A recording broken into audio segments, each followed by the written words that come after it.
This is Leadership Beyond, your community of conversation. But this is the first time in my professional career that everybody, 100% of us, are consciously aware we are engaged in the change initiative. Yeah, everything. I mean, COVID caused us all to go through change, right? At the same time, but our experiences were so different. Facing these unprecedented times in isolation is pure insanity.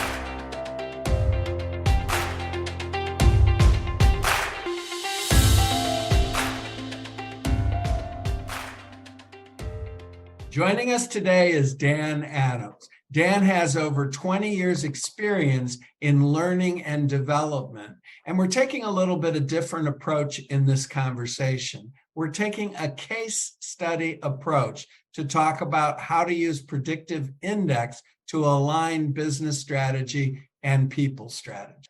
One thing that really resonates with me is that he uncovered a business problem. And first he looked at the people and he didn't look at what was going wrong. He actually looked at what was working and how could they capitalize on that and do better. And what struck me in listening to Dan was you have a plan A, and as Adrian just said, some of it works, but overall it doesn't work. It can be very time consuming and frustrating to come up with a plan B. And having people data really shortens the speed of that process. And I think that's something all of us can gain from and learn from. Welcome, Dan Adams. Good afternoon, Dan. Thanks for joining us. Thanks for having me. Glad to be with you. So nice to meet you, Dan. So we're here talking today, just to set a little context for everyone. We're talking with you specifically as you are a practitioner of the platform Predictive Index, and you've got a case study to share with us, and something a little bit different from our usual interviews, that we're going more specifically into a real story about the Predictive Index tool that Tom and I are both certified partners with. And so if you wouldn't mind just setting us up a little bit with your background and the industry that you were working in, the kind of company that you were working in, specifically when you were using Predictive Index for the story that you'll tell us. Yeah, absolutely. So I have a background in technology, consumer electronics, and training, a lot of retail training and technical and non-technical people interaction training, basically helping people learn things without getting bored is my background. And in this particular case study that we're talking about, it was in a retail consumer electronics environment. So tell us a little bit about what the challenge was that led you to look for a tool to help you sort through things. Yeah, absolutely. So this case study, it was a product launch, kind of a new category of product, pretty highly misunderstood, a lot of educating that needed to be involved in the selling of the product. And the other challenge with the product was the price point was extremely attractive, which is contrary to, a lot of times when you have a new category, something like that, it's overpriced, and so it kind of undersells itself. But we had this thing that was priced very attractively, but also pretty heavily misunderstood. So Misunderstood by consumers or by misunderstood by consumers, right? Okay. Looked like a lot of other products, but had a different function that just needed some education around it to understand the product and not end up frustrated with it. I don't mean to be overly ambiguous, but it's the story we're telling. It doesn't have anything to do with the product. It's all about how Predictive Index, quite frankly, saved our butts. I mean, it was the difference between failure and success. I'm confident saying that. So if you have a product that's misunderstood, but it's a low price point, a lot of people try it thinking, what have I got to lose? And then they end up being disappointed because we weren't clear on the expectations. And now a lot of chaos happens. Take us from there. Right. Yeah. So we set out to it was a pilot initially, and we had sales objectives that we needed to meet. We set out, we hired a team of retail salespeople. I mean, there's a culture in retail sales, non-commission retail sales. It's entry level with a lot of they want to do good. They want to work hard. They're great at engaging with customers and talking them into buying things. And so we set out on this pilot, not really knowing how well we do, and just blew all of the objectives and goals out of the water in terms of getting the product to go home with people. But then, as you alluded to, had an immense amount of returns. I mean, it was a lot of people coming back, not really understanding what they had bought, not understanding how to use it. And that created it.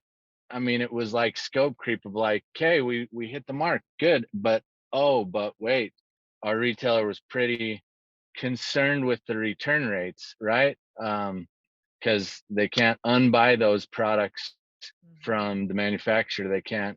It created problems that way. Mhm. And so now you needed to change your hiring strategy. Say a little bit about that. Yeah. So what we did due to the we one of the, I guess, things that made this possible also outside of PI was the analytics that we had. We were able to analyze sales and returns on a store by store basis, um, and then pair those up with the individuals. And we were able to see clear patterns of individuals that had remarkable sales and low returns, and others that had high sales, high returns. And in doing that and conducting some interviews and then relying on predictive index, stop me if I'm going too far, No, not but at all. we were able to use predictive index to create a profile. And we found, as we so we've targeted in on these stores that are in the kind of Goldilocks zone, good amount of sales, the right amount of returns, not too hot, not too cold. Some returns are going to happen. So, and I don't remember the exact number, but say we found 30 examples of this right zone across the nation. uh, and then as we re-administered predictive index, we were able to see a very clear pattern of of personality. I forget the category specifically, but they were a little higher on the empathy side. They were also more technical, more patient with the education piece, and we could see this clear curve.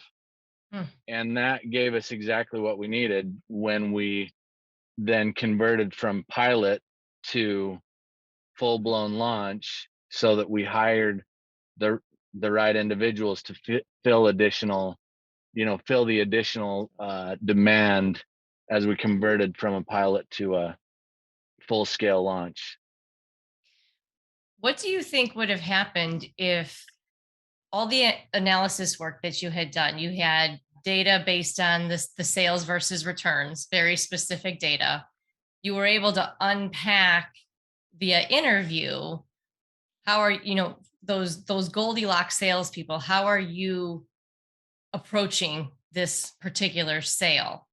Right, Uh-huh. collect some of that anecdotally via focus groups or interviews and whatnot, and you stopped there. You didn't take the extra step to get the work style analytics from predictive index. How do you think that would have fared differently? um that's a really good question, and I can tell you it would have been uh square peg round hole. I Mm, mean, if you've ever tried to take a commission sales rep and train them how to be a consultative long-term account manager, it's challenging for them personally. And if they're looking for a growth opportunity, it can work. But if they're, it's changing mindsets and changing habits and changing sometimes somebody's inner workings, what makes them tick. And not to doubling down, I guess, on it, it we would have ended up with a lot of unhappy people who thought they were hired to move product in a way that they're comfortable with and familiar with, and then tried to reprogram them to sell in a completely different way that wasn't instinctive. On the other hand, what Predictive Index helped us do, and we didn't have to, I mean, because it was a pilot and we were able to discover the maybe misaligned initial hiring criteria in that smaller group, we had a small set of folks to work through reprogramming, and actually found that a lot of them liked the more consultative, heavier education based approach. But we didn't have to fire anybody. We just, as we scaled up, knew to look to, I mean, we could use those PI profiles to find, I mean, we cut down on the number of interviews we were having. We cut down on, I mean, our retention throughout the benefits. I could go on about them for a long time, but it was like, um, in some ways, it felt like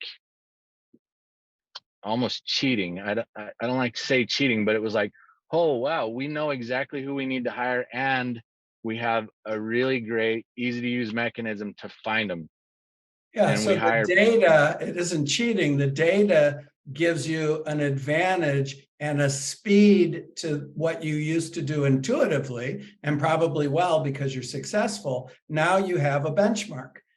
Right. And I guess that's why it felt like cheating, is because usually you've got so many variables that you have to rely on your intuition to figure out. And Isn't very Predictive Index. reliable. Right, exactly. It's hit and miss, and you rely on your own hard work and sweat and determination and charisma to figure things out.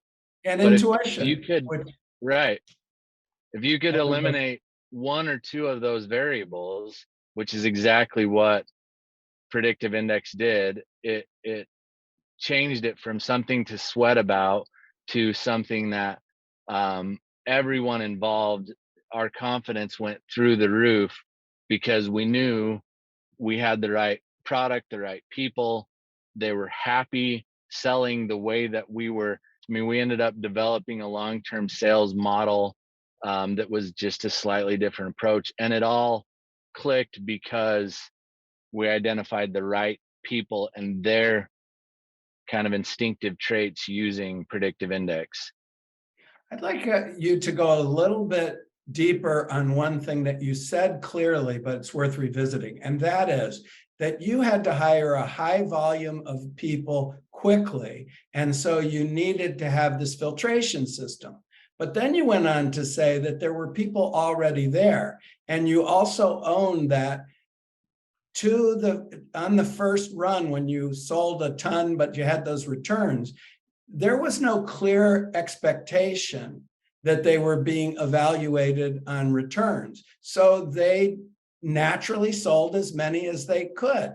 But then when you came to understand that, what you did that I like is that you said some of these people might be in the wrong job, but we haven't clearly communicated it. So we're going to be clear in our communication that educating the customer up front makes it more profitable.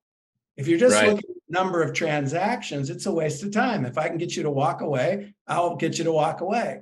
And so some people were wired to automatically be patient and go through that. The other people probably didn't give it any thought. And now as a leader, you're going to see that they give it some thought. And some are willing to do the work to make the transition, and some don't belong here. But you're not making that decision. So my question, I apologize, that was a little long-winded, but I wanted to remind people of what you'd said. So my question is, how did you use personality in communicating expectations to employees, regardless of what their profile was? Yeah, that's a good question. Through the through the discovery process, and to my point, your reiteration, like, it ended up being scope creep. Managing returns was not part of the initial objective, but sometimes you discover things midway You that got blindsided. become right. So, and rather than being blindsided and iceberg sinking ship, we were able to discover. And then um as far as those individuals that maybe weren't the right fit, the thing that I find um just natural about it's not about natural about all humans, but a lot of times even those of us that are more pushy because we feel like we have to be, or there's some external causes. And when there's this situation like we had, where you can almost invite people to be a little less pushy, for some of them it's like, no, look, I'm was born to be pushy, and I'm going to go be pushy somewhere else. If you don't need pushy, then I'm out. But a pretty high number of them are like, oh, you don't need me to sling these as much, but instead focus on quality instead of quantity. I mean, how often do we see that? Quality over quantity. Nobody ever says, hey, quality's out the window, focus on quantity. At least you don't hear it very often. So for a lot of people that maybe went out with the wrong approach, we were able to use the information that helped inform future hires.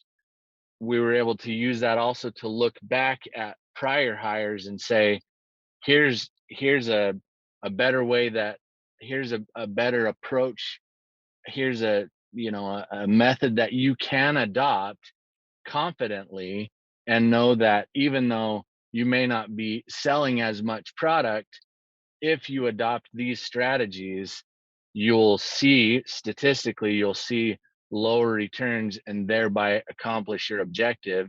And uh, who doesn't love to hear that? Like, wait, I have a recipe for how to succeed, and it doesn't involve any magic or any skill that I don't have. So it was, um, I think it was, I actually still talk to a lot of people that I knew in those times who have, it's transformed careers and opened people's eyes. Somebody who could have been not to dog on anybody, but could have been a used car salesman till the day they die, instead found that, hey, being consultative, being educating, being a little more empathetic to the customer is actually more fulfilling. And it in that way, it kind of shaped and modeled careers, including my own. And you're talking about culture change there.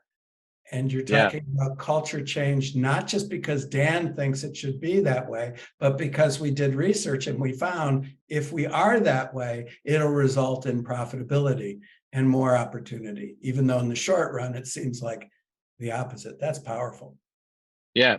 And it was a lot of fun. And I'll also recognize that the scenario was unique. It was a perfect storm. How often do you have a product that we want to sell it, but we don't want to oversell it?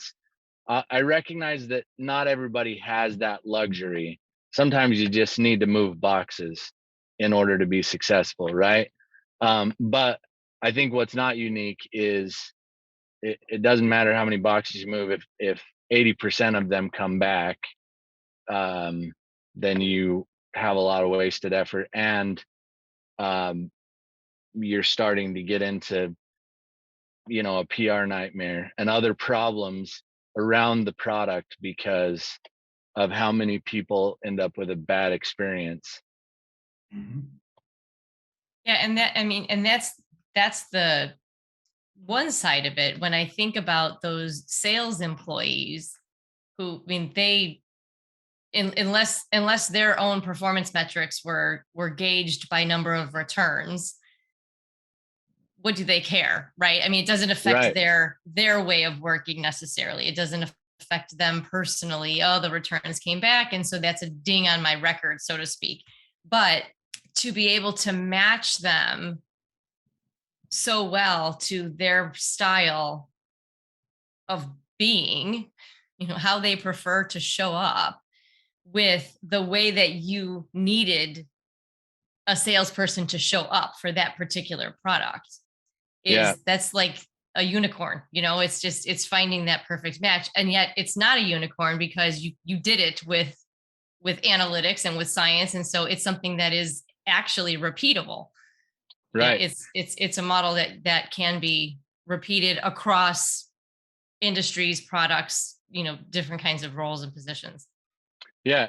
And while personally I identify really closely with the educative consultative model, I also would say with 100% confidence, if I needed to build a team of people who could sell ketchup popsicles to people wearing white gloves, I could use Predictive Index to find a handful of people who are good at that, find their common traits, and build a team based on that, and drastically reduce the number of interviews I got to perform, and just hire the right people, with a very low margin of error.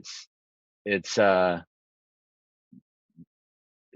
very confident in saying that if you can show me one or two successful cases and I can get just enough data to understand their profile, then I can put that out there and collect a bunch of people, a bunch of like-minded individuals who will be happy accomplishing, who will be happy being successful at whatever my objective is. Mhm. And you can train others to do the same thing. So then you can cultivate sales managers and new hiring managers, because you have a framework to work with and a philosophy, so people know how to fit. Yep. Well, thank you so much for joining us today. We really appreciate it. What a great success story. Yeah, it was I think for me personally, it was transformative. I think I said that earlier, but it was one of those things that really changed the way that sales function in my mind. That it was really cool, and being able to find people and get them doing what they want to be doing is fulfilling all around. I agree. Well said. Thank What a you. great yeah, parting thanks. statement. Yeah, we don't need thanks to for That's add why having we me. all do what we do, right? To get people aligned, as they naturally are with the work that they love doing. I mean, isn't that what most of us in these human resource related professions, educators, and that's the sweet spot when we're able to do that. Right. It's a paycheck and great benefits only go so far. If you're unhappy because you're mismatched to what the role needs, then That's right. um PI helps you solve that. Like, you need some data inputs, but it's the best tool I've ever used, and I've used a few others. PI helps you solve that for sure. Thank you. Wonderful. Thanks so much, Dan. You bet. Thank you. Thank you for listening to the Leadership Beyond podcast. We hope you benefited from this conversation as much as we have. We invite you to join our community of conversation. Subscribe to our podcast on iTunes, Spotify, or wherever you listen to podcasts. Don't forget to sign up at aleadershipbeyond.com for free materials and updates. That's aleadershipbeyond.com. Join us in 2 weeks for our next episode.